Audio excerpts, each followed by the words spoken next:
Hello সবাই, কেমন আছো? এই যে আমি এখন রেডি হয়ে গেছি। আর কোথায় যাচ্ছি বলবো, কিন্তু এই যে সবাই রেডি হয়ে গেলেও এই লোকটা কখনোই রেডি হবে না, খিচিয়ে খিচিয়ে একে রেডি করতে হবে। এই যে যেই দেখেছে ক্যামেরা অমনি পালাচ্ছে। এই যে এটা হচ্ছে আমার ফাইনাল লুক, আর এখন আমরা বেরিয়ে পড়েছি। নৈহাটির বড়মার মন্দির প্রতিষ্ঠা হওয়ার পর থেকেই একবারও যাওয়া হয়নি। আর দুদিন আগে একটা বড় বিপদ থেকে মা আমায় উদ্ধার করেছে, তাই গতকালই চলে গেলাম মায়ের কাছে। এই যে ছেলে, আমি, আমার বর আর আমার বাবা, চারজনে মিলে যাচ্ছি মায়ের কাছে। আমার বাবা কোনোদিনই কোথাও যেতে পারে না। কোমর ভাঙার পর থেকে মানুষটা পুরো ঘরবন্দি হয়ে গেছে। এই জন্যই বাবাকেও সাথে নিয়ে যাচ্ছি। ব্যাস, উঠে পড়লাম গাড়িতে বড় মায়ের উদ্দেশ্যে। চলুন মায়ের কাছ থেকে ঘুরে আসি সবাই মিলে। এখন বিকালবেলা, সকালে গরমের জন্য বেরোনো হয় না, তাই এই টাইমেই যাচ্ছি।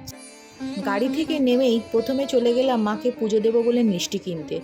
বড়মা লেখা এই সন্দেশগুলো আমার দেখে বেশ ভালো লেগেছিল, কিন্তু এবার গেলে আমি মায়ের জন্য আমাদের এখান থেকে ভালো সন্দেশ কিনে নিয়ে যাব, কারণ মন্দিরের সামনের দোকানগুলোয় খুব একটা ভালো কিছু পাওয়া যায় না।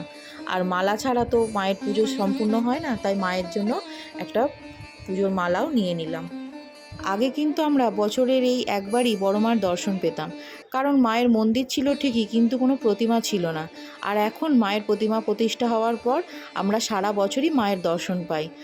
পুজো দেওয়ার জন্য লাইন ছিল না ঠিকই, কিন্তু ভিড় ভালোই ছিল, কারণ সবাই চায় মাকে একটু দর্শন করবে, মাকে একটু পুজো করবে, কারণ মা যে কাউকে ফিরিয়ে দেয় না। আর এখানে প্রায় প্রত্যেক দোকানেই বড় মার ছবি পাওয়া যায়। তারপর উঠে পড়েছিলাম গাড়িতে, কারণ সবার খুব খিদে পেয়ে গেছে। সত্যি আজকের দিনটা খুব ভালো কাটলো। আর যেহেতু সাথে বাবাকে নিয়ে গেছিলাম, যে মানুষটা কোমর ভেঙে যাওয়ার জন্য 5টা মিনিট একটা জায়গায় বসতে পারে না, সেই মানুষটা 1.5 ঘন্টা এই একভাবে গাড়িতে বসে মাকে দর্শন করতে গেছে। মায়ের আশীর্বাদ ছাড়া এটা সম্ভব ছিল না একেবারেই।